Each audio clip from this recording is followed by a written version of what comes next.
Yo, what's going on YouTube, and welcome back to the Twins Talk, and we have a great episode for you today. If you did not see yesterday's episode, before we get into this one, well, I guess you can watch this one first and then go watch that one. That one has some great information about the weakest link for the Twins and what they need to do to fix that. It kind of ties into this video because today I'm going to be talking about 3 possible trades that the Twins are, well, rumoring with the Blue Jays. I'll give you my opinion on them. I want to know yours down in the comments below, but let's just jump right into it. Here we go. The first trade, this stuff broke about 2 days ago, and I'm sorry I'm a little late on it. I just wanted to get that video out yesterday first, but let's talk about this. The weakest link is obviously the pitching, so what are we trying to do with the Blue Jays trades in particular, going out to try to get pitching? And the first trade is, these are obviously just rumors, but the first trade is the Twins will trade second baseman and shortstop Nick Gordon, left-handed pitcher Steven Gunslaughs, and third baseman Travis Blankenhorn for the Blue Jays Marcus Stroman. That's an awful trade. I'm just saying, that's an awful trade right away. Don't do it. I tell you, we need pitching, but Marcus Stroman is not the answer. Let's go through the stats. I already touched on Nick Gordon's stats the other day, but he's been in the league for 4 years. He's finally made his way up. He's maybe not as good as he was initially thought, but he's still a top 10 prospect, and I definitely think that he could be up there in the majors this year. Again, I put that in another video. Go check that one out as well. But he played with 2 teams in 2018 in the minors, AA and AAA, and he ended up hitting 248 and on base 300. That's not bad. Obviously, it's a little bit lower than we want him to be, but that's not bad, and his speed makes up for it.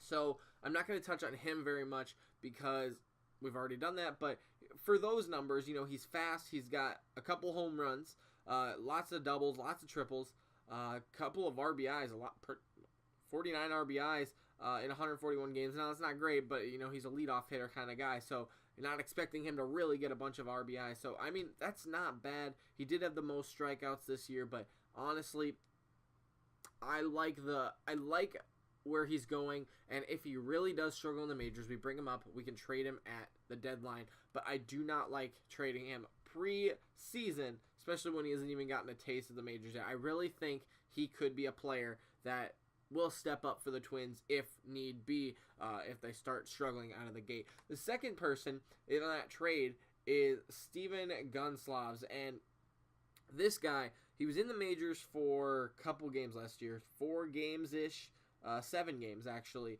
and he started 4 of them. Not too hot in the majors. He went 2-2. He actually started out fantastic in his first 2 games. I think one was against Kansas City, lit him up in like 5 or 6 innings, but ended up with an ERA just south of 6.57, and he started 4 games. He pitched 24 innings, 28 hits, 22 runs. Gave up a couple home runs and a couple of hits, or walks, I should say. He only struck out 16.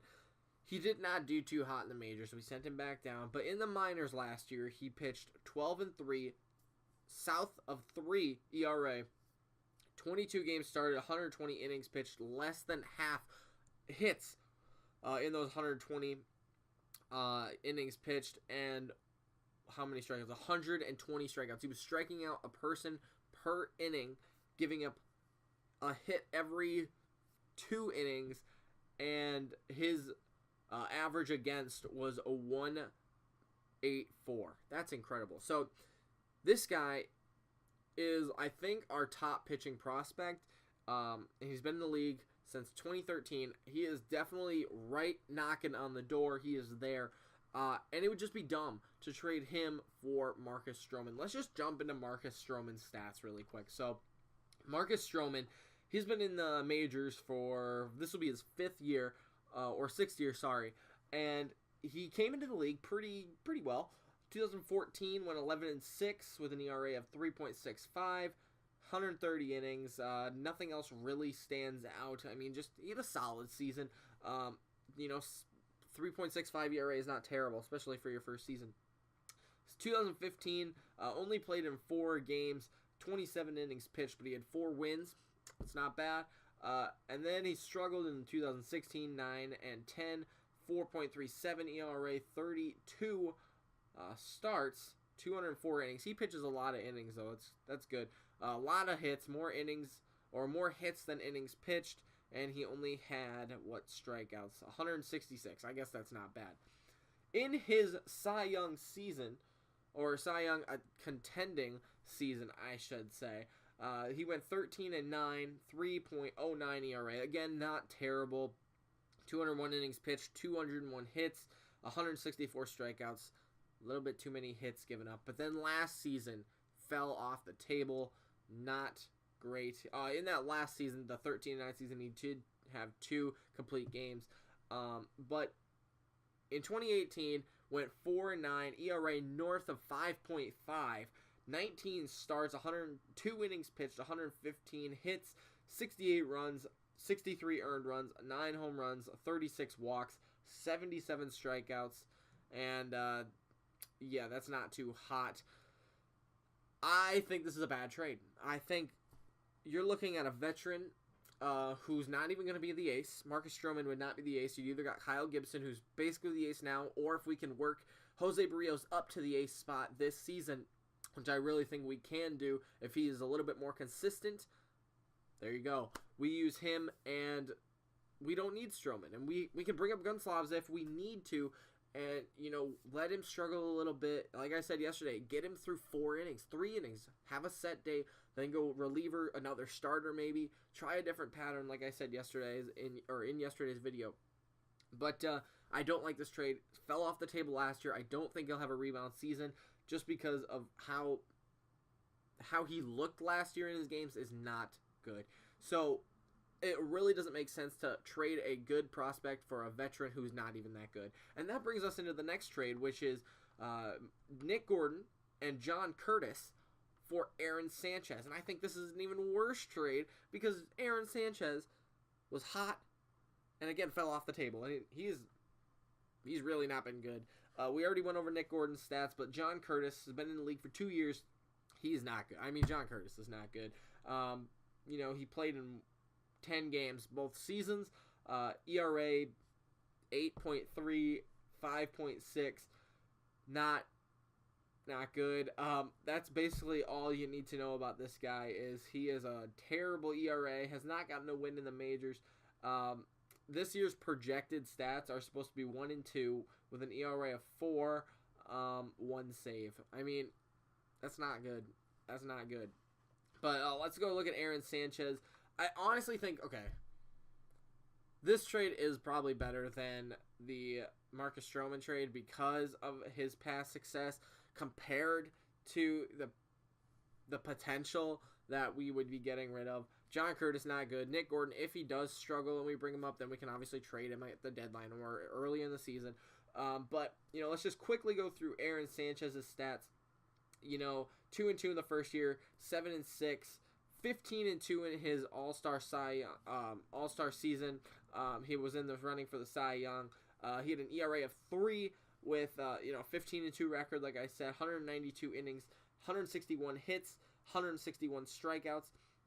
And then in the last 2 years, again, kind of fell off the table. 1 and 3 and 4 and 6. ERAs above 4, and not too many innings pitched or strikeouts for that matter. So you're looking at a player who, again, was really hot, kind of fell off the table.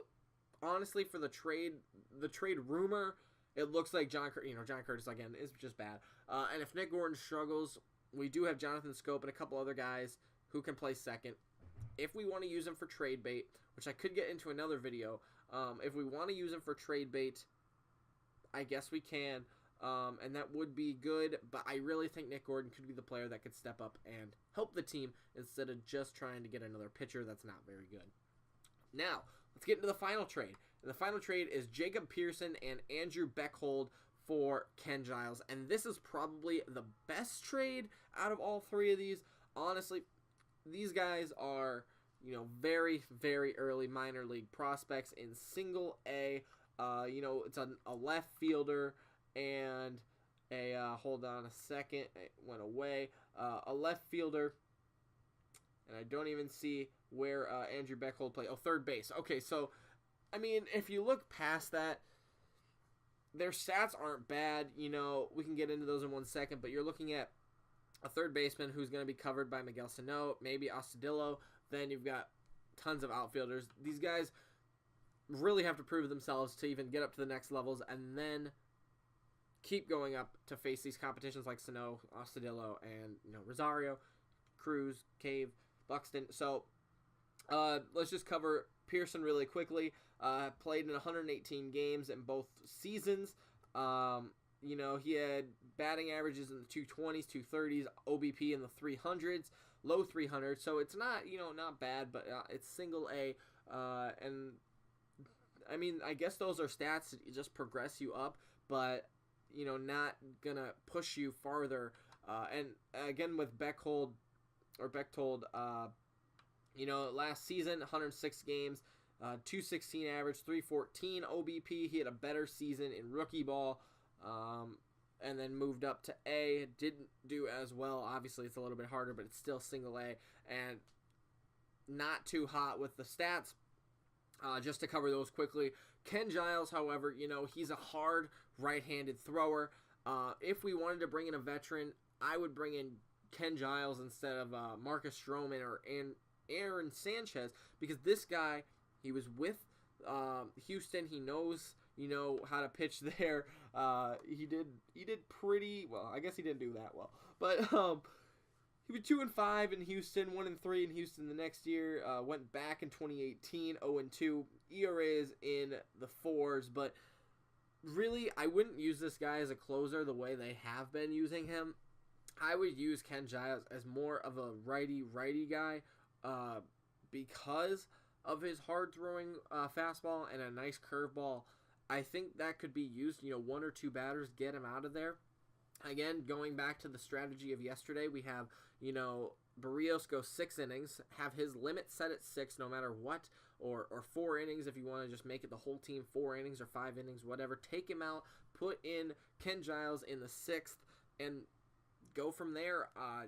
Put in another starter. I really like this idea, and I might make another video on it, but I really like the idea of a starter, closer, starter, and then closer, or something along those lines, where you have a guy who could be the 7th inning starter every day. And I won't go into in this video, but Ken Giles could be one of those guys used in those middle innings just to get a couple batters and then get out of there. So that's just my take on it. The 3 trades, they're not bad trades, but I would not take any of the trades. Unless you really, really think that Ken Giles is going to be a veteran player that you can step up and use frequently, but I would not use him as a closer. So let me know what you guys think. Do you think Nick Gordon will be getting up to the majors this year and doing well? Because we do have a bunch of second basemen. Or do you like Aaron Sanchez or Stroman, particularly in the starting role? I don't think either of them would be not starters, but aces, or used in like a 1-2. Or do you like the last trade? I know that Pearson and Bechtold are lower in the system.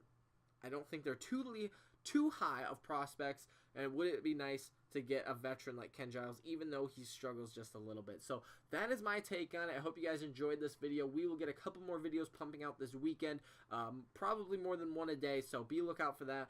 And I got a couple more exciting ideas for you as we approach the beginning of spring training in the next month. So that is all I got for you today. Make sure to leave a like, subscribe, and follow me on Twitter, again, down in the description below.